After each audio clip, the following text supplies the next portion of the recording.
Entre as características que compartilhamos com outros seres humanos, o ato de sonhar e alcançar objetivos destaca-se como uma experiência universal. Todos têm sonhos, que podem variar de riqueza e fama a simples melhorias na qualidade de vida. Infelizmente, muitas pessoas desistem de seus sonhos devido às adversidades da vida, deixando um pedaço de seu futuro se perder. Entretanto, há indivíduos excepcionais que não apenas perseguem seus próprios sonhos, mas também ajudam milhões a realizar os seus. Entre essas personalidades raras, nenhuma se destacou mais nos últimos 100 anos do que o Walt Disney. Este visionário criou uma fábrica de sonhos única e encantou o mundo com suas criações. Neste vídeo, exploraremos a incrível jornada de Walt Disney, que foi da falência ao sucesso meteórico. Sua história é uma inspiração para todos nós, mostrando como a perseverança e a criatividade podem transformar obstáculos em oportunidades, e sonhos em realidade. Walter Elias Disney viu a luz do dia em Chicago, Illinois, em 5 de dezembro de 1901. Sua família tinha raízes diversas, e sua mãe, Flora Call Disney, era de origem alemã, enquanto seu pai, Elias Disney, tinha ascendência irlandesa e canadense. Walt, apelidado mais tarde de Walt, era o quarto de 5 filhos, com seus irmãos Roy, Herbert, Raimomo e uma irmã mais nova, Ruth Flora Disney. A vida em Chicago era tumultuada devido à alta taxa de criminalidade, deixando a família Disney com um profundo sentimento de insegurança. Em 1906, Elias Disney, cansado dos problemas de Chicago, tomou uma decisão significativa para sua família. Ele os levou para Marceline, Missouri, onde seu irmão possuía uma propriedade. Ali, Elias investiu em uma casa e 45 acres de terra para cultivo. A mudança beneficiou grandemente Walt,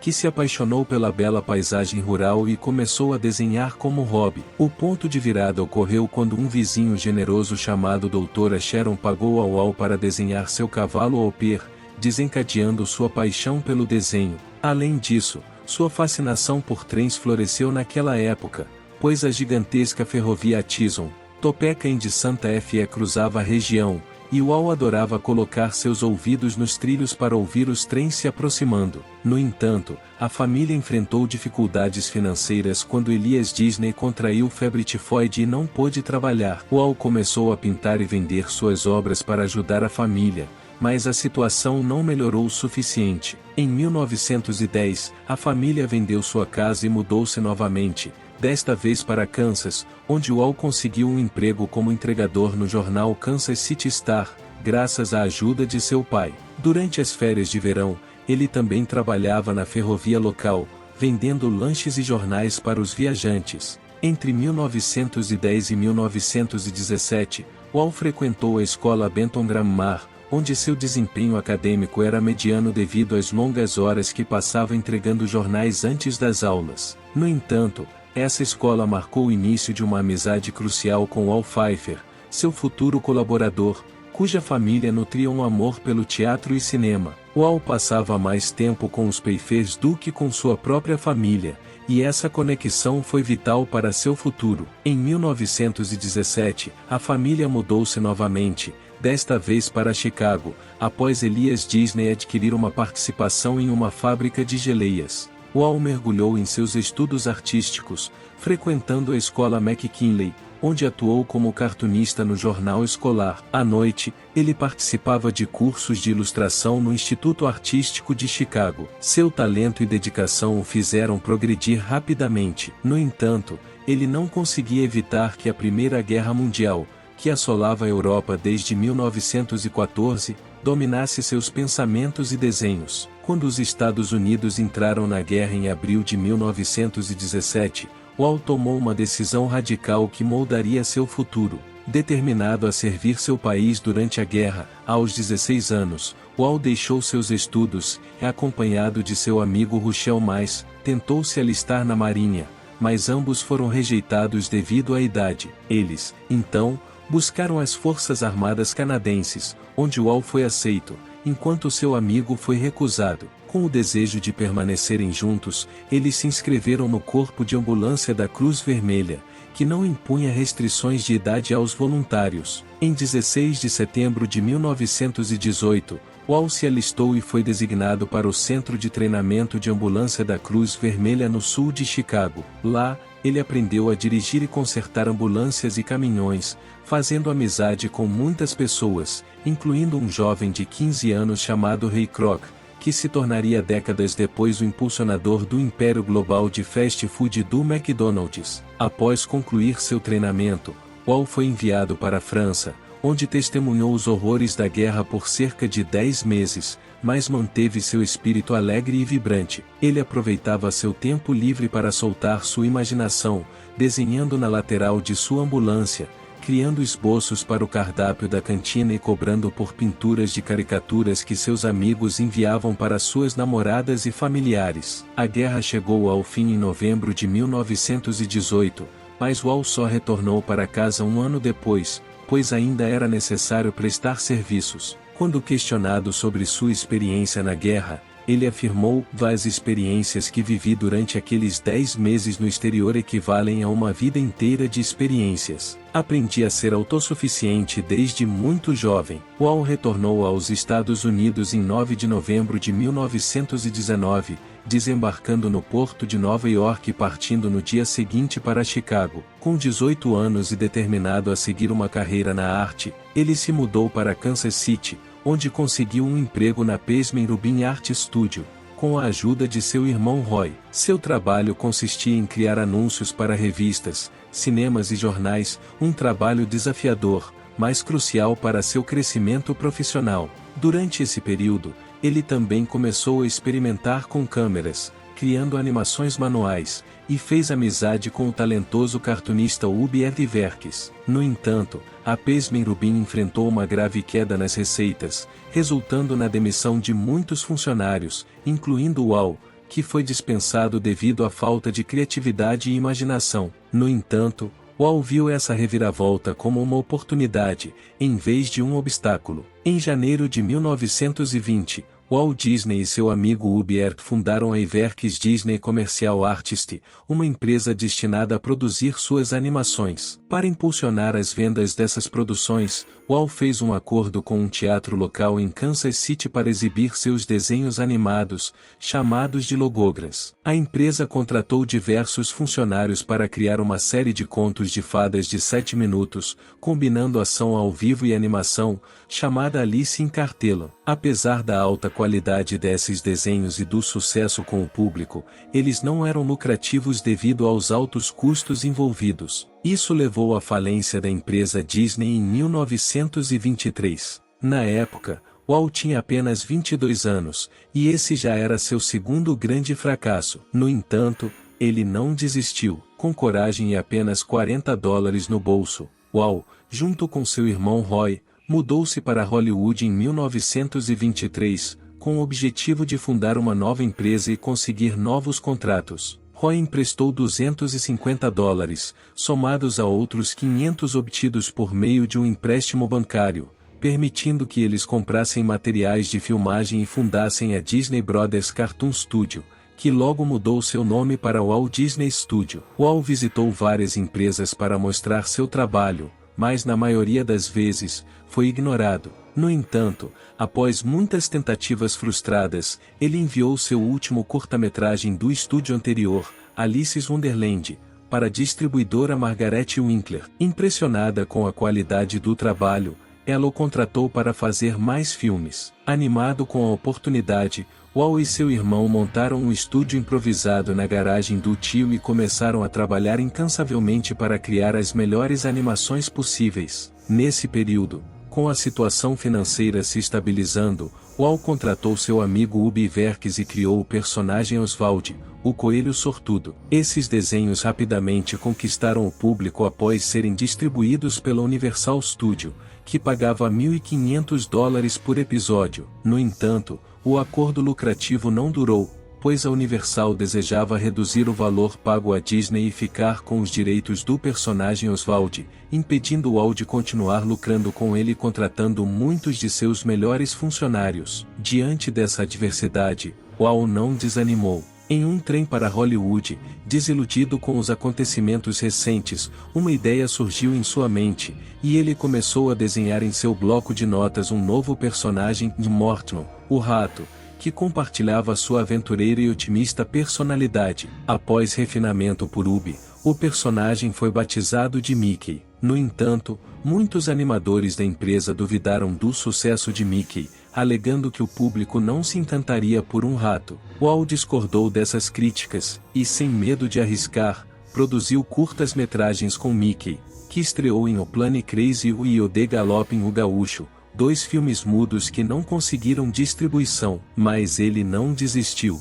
Walt e Ub produziram outro curta, Steamboat Willie, o primeiro desenho animado com som totalmente sincronizado do mundo, que estreou no Teatro Colony, em Nova York, em 18 de novembro de 1928. O sucesso foi estrondoso, e Mickey conquistou a simpatia do público. Os estúdios Disney começaram a produzir novos desenhos com Mickey, gerando lucros substanciais para a empresa. No entanto, Walt não estava satisfeito em apenas ganhar dinheiro, ele queria revolucionar o mundo das animações. No início dos anos 1930, ele introduziu uma inovação ao utilizar a tecnologia Technicolor, permitindo a produção de personagens coloridos. A Disney lançou Flores e Árvores, um curta que encantou o país e rendeu um Oscar ao Walt. Apesar de todas essas realizações incríveis, Walt estava planejando algo ainda mais impressionante, algo que, se bem-sucedido,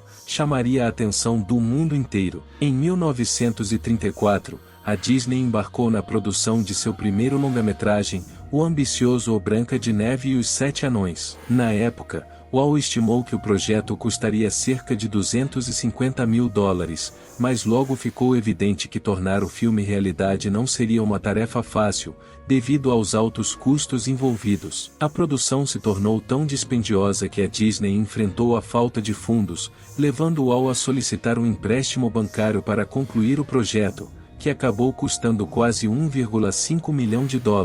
O filme estreou em 21 de dezembro de 1937 e representava um grande risco financeiro para a empresa, pois uma bilheteria fraca poderia resultar na falência total. No entanto, o sucesso de O Branca de Neve superou todas as expectativas de Walt. A bilheteria foi 6 vezes maior que o orçamento original, tornando-se o filme de animação mais lucrativo de todos os tempos quando ajustado pela inflação atual. Além disso, o filme conquistou 8 Oscars, solidificando seu status como um dos filmes mais aclamados da história. Logo após esse enorme sucesso, no entanto, a empresa enfrentou 2 grandes fracassos com O Pinóquio e O Fantasia, obras que são agora consideradas clássicos, mas que não foram lucrativas em suas estreias. Esses fracassos trouxeram novamente o temor da falência, que só foi evitada com o lançamento de O Dumbo em 1941, que gerou um lucro de $850 mil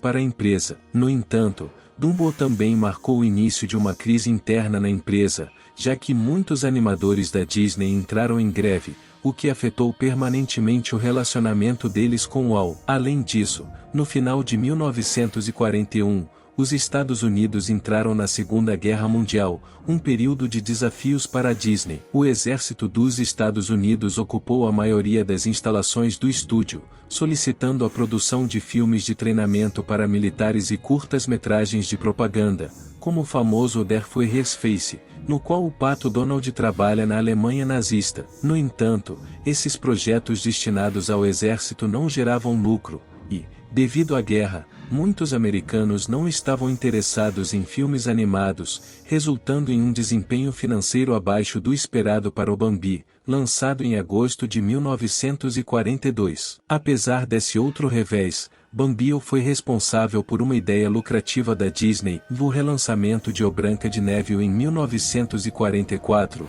estabelecendo uma tradição de relançamento a cada 7 anos para os filmes da Disney. Em 1944, Walt visitou o Brasil pela segunda vez para pesquisar o Carnaval Carioca e coletar material para uma nova animação que nunca foi concluída. Durante essa visita, ele conheceu e fez amizade com um jovem fotógrafo chamado Herbert Richards, que, por sugestão de Walt, criou um estúdio de dublagem, a Herbert Richards, que durante décadas dublou muitos filmes e conteúdos da Disney. Em 1949, Disney e sua família se mudaram para uma nova casa em Holmby Hills, Los Angeles. Em 1950, ele voltou a se concentrar na produção de longas-metragens, lançando clássicos como O Cinderela, ou 1950, Alice no País das Maravilhas, ou 1951, Peter Pan, ou 1953, e O Adamo e o Vagabundo, ou 1955. Com uma crescente fama internacional,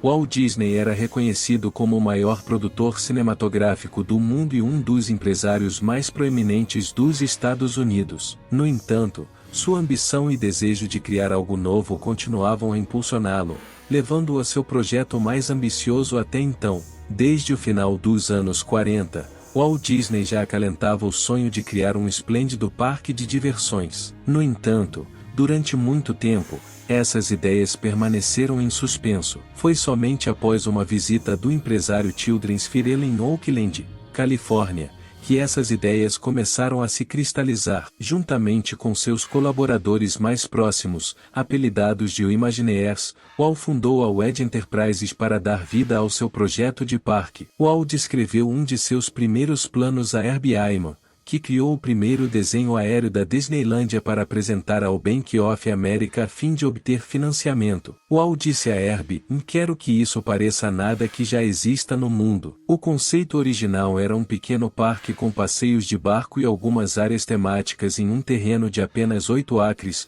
do outro lado da rua do Walt Disney Studio em Burbank. No entanto, o projeto logo superou as dimensões do local proposto. Walt começou a visitar outros parques em busca de inspiração, e à medida que suas ideias cresciam e mais designers se envolviam no planejamento, ficou claro que precisavam de um espaço muito maior para dar vida ao parque dos seus sonhos. Finalmente, encontraram o local ideal a um custo que podiam pagar 27 milhas a sudeste de Los Angeles, onde adquiriram um pomar de 160 acres de laranjeiras e nogueiras em Anaheim. O projeto inicialmente chamado de Mickey Mouse Park se transformou na Disneylândia e, eventualmente, na Disneyland. Em 1954, a construção começou no local. Apenas um ano e 17 milhões de dólares depois, a Disneylândia estava pronta para abrir suas portas ao público. Apesar de enfrentar problemas com ingressos falsificados e inúmeras dificuldades técnicas, a Disneylândia se tornou um sucesso instantâneo e ficou conhecida como um lugar verdadeiramente mágico. No início dos anos 60, o Império Disney estava prosperando. A Walt Disney Productions havia se estabelecido como a maior produtora mundial de entretenimento familiar, com Walt trabalhando mais do que nunca. Em 1960, Walt Disney foi o chefe de competição para os Jogos Olímpicos de Inverno. Após décadas de tentativas, a Disney finalmente obteve os direitos de P.L. Traver sobre a Babá Mágica, que se tornou o filme O Mary Poppins, lançado em 1964 e que foi o maior sucesso da Disney na década de 1960, apresentando uma trilha sonora memorável dos irmãos Sherman. Além disso, a Disney lançou filmes como Os 101 Dálmatas em 1961 e O A Espada Era Lei em 1963. Em 1964, em um projeto secreto, a Disney começou discretamente a comprar terras no centro da Flórida, na região de Orlando, em um local profundamente rural, que não chamava a atenção de ninguém, exceto Walt, que via nessa região o local ideal para seu novo empreendimento. A empresa adquiriu 27 mil acres de terra e, devido à desvalorização da área, conseguiu uma legislação estadual favorável que concedeu à empresa um controle quase governamental sobre a área a ser desenvolvida. Walt e seu irmão Roy anunciaram que ali seria construída a Disney World, uma versão ampliada e mais elaborada da Disneylândia, que incluiria campos de golfe e hotéis resort. O coração da Disney World seria o experimental Prototype Community of Tomorrow, CEPCOT, projetado para ser uma cidade experimental onde os residentes viveriam, trabalhariam e interagiriam com tecnologias avançadas e experimentais, enquanto os cientistas desenvolveriam e testariam novas tecnologias para melhorar a vida humana e a saúde. Infelizmente, Wall não viveria para ver seu ambicioso projeto concluído. Em 1966, ele foi diagnosticado com câncer de pulmão e faleceu em 15 de novembro daquele ano, devido a uma parada cardiorrespiratória, apenas 10 dias após seu 65º aniversário. No entanto, a empresa continuou sua obra. Roy prosseguiu com a construção da Disney World na Flórida, que foi concluída em 1971 e recebeu o nome de Walt Disney World em homenagem a seu irmão. 3 meses depois, Roy também faleceu, em 20 de dezembro, em uma data próxima à morte de Wall. Posteriormente, a empresa passou por mudanças de proprietários e líderes, alcançando valores de mercado exorbitantes, na casa das centenas de bilhões de dólares. No entanto, nunca mais surgiria alguém que se comparasse a Wall ou Roy, os idealizadores máximos da maior e mais importante empresa de entretenimento de todos os tempos. Embora eles não estejam mais entre nós, homens como Wall e Roy não morrem de fato, pois o impacto do que fizeram ecoará para sempre, e seus legados serão eternos. Enquanto existirem pessoas que sonhem, como Wall disse uma vez, se você pode sonhar, pode realizar.